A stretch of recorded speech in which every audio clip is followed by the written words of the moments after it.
Investigações da Polícia Federal apontam o seguinte, que Jair Bolsonaro iria aguardar os desdobramentos da tentativa de golpe no Brasil nos Estados Unidos. Essa informação acabou de sair no blog da jornalista Andréa Sadi, do G1.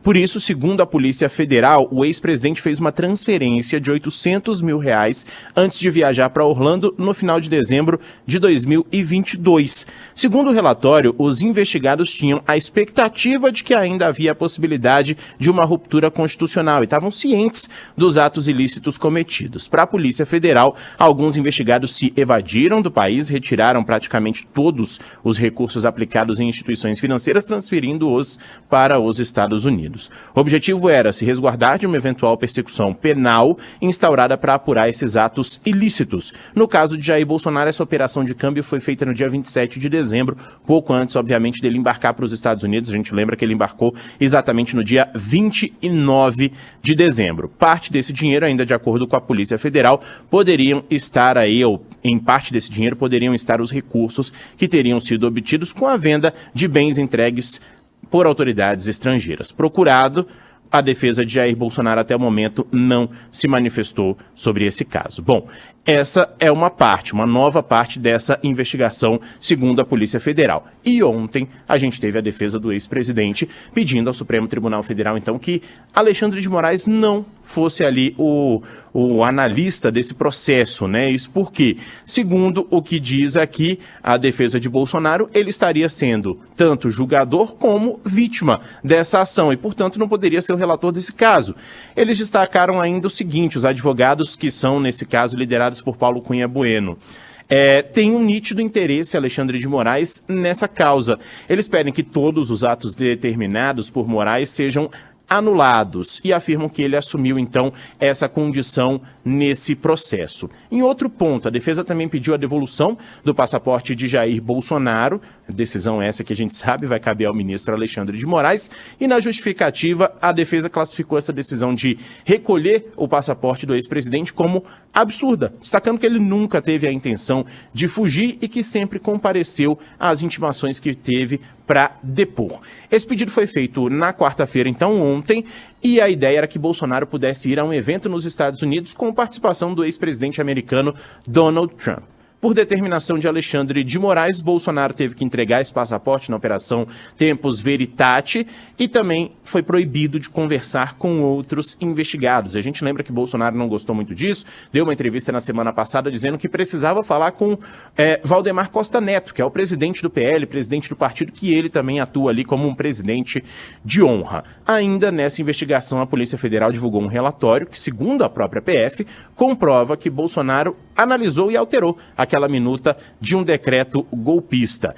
Mensagens que foram rastreadas durante a apuração mostram que o ex-presidente, em dezembro de 2022, recebeu esse texto e fez diversas alterações nele. Por exemplo, retirando os nomes de Gilmar Mendes e de Pacheco como pedidos de prisão. Mas ele deixou ali o nome de Alexandre de Moraes para ser preso caso eventualmente esse decreto fosse publicado. A defesa de Bolsonaro negou que ele tenha participado dessa elaboração de qualquer decreto golpista e disse o seguinte, que essa questão é também absurda. O documento propunha a instauração de um estado de sítio no país, é um estado que é previsto em situações de comoção grave, de repercussão nacional, ou até mesmo de guerra ou resposta a uma agressão armada estrangeira. O Exército também se envolveu nessa questão nas últimas horas, porque exonerou dos postos de comando 2 militares que foram alvos dessa mesma operação de Bolsonaro. Essas exonerações foram assinadas pelo general Tomás Paiva e tratam sobre o tenente-coronel Guilherme Marques de Almeida, ele deixa o comando do 1º Batalhão de Operações Psicológicas em Goiânia, e também está na lista o tenente-coronel Hélio Ferreira de Lima, esse deixa o posto de comandante da 3ª Companhia de Forças Especiais em Manaus. Por fim, então, ainda nessa apuração, a Polícia Federal utilizou a localização dos celulares das pessoas que estavam envolvidas em uma reunião que ocorreu em dezembro de 2022, tanto no Palácio do Planalto e até mesmo no Palácio da Alvorada, além dos registros de entrada nesse prédio, para destacar o que foi tratado nesse encontro, que seria exatamente essa minuta, esse decreto golpista. Esses celulares rastreados são de Felipe Martins, assessor especial de Jair Bolsonaro, jurista Amaury Saad, que seria um dos responsáveis por redigir esse texto, Paulo Sérgio Nogueira, então ministro da Defesa, almirante Almir Garnier, a gente lembra aquele que colocou as tropas à disposição de um eventual golpe de Estado, e também o tenente-coronel Mauro Cid, esse ajudante de ordens de Bolsonaro. Esses registros foram apurados pela Polícia Federal, foi verificada a entrada de cada uma dessas pessoas também nos palácios, e aí discutiu-se, ou suspeita-se que tenha se discutido essa questão relacionada a esse decreto golpista. Bom, e Bolsonaro convocou uma manifestação, né? Uma manifestação de desagravo a ele próprio para o dia 25 deste mês, também conhecido como não este domingo agora, o próximo, na Avenida Paulista, em São Paulo. E aí começou aquela dúvida se ele teria grande apoio dos seus tradicionais financiadores, né? Muita gente do agro, muito empresário, muita liderança religiosa. Será que nesse momento em que, enfim, começam a pesar denúncias gravíssimas contra o ex-presidente, essa turma se envolveria diretamente numa manifestação tão explícita de agravo ao Supremo e de apoio ao ex-presidente? Bom, pelo menos uma grande liderança já disse que sim. Silas Malafaia afirmou que vai fornecer um trio elétrico em nome da Associação Vitória em Cristo, que foi fundada por ele. Então paga também por essa associação. Alguém tem que pagar, não é de graça, disse o pastor ao Estadão, lembrando que um dos princípios da sua entidade é fazer manifestações públicas para dar consciência ao povo e, portanto, esse financiamento dessa estrutura teria base legal. E o governador de São Paulo, Tarcísio de Freitas, que andava se aproximando, né, do PT e de Lula em vários eventos, sorrindo, cumprimentando, abraçando, sendo ovacionado, disse que comparecerá a esse evento. Estará lá. Deu uma entrevista à CNN em que afirmou: será uma manifestação pacífica de apoio ao presidente, foi assim que ele disse, e eu vou estar ao lado do presidente Bolsonaro como sempre estive.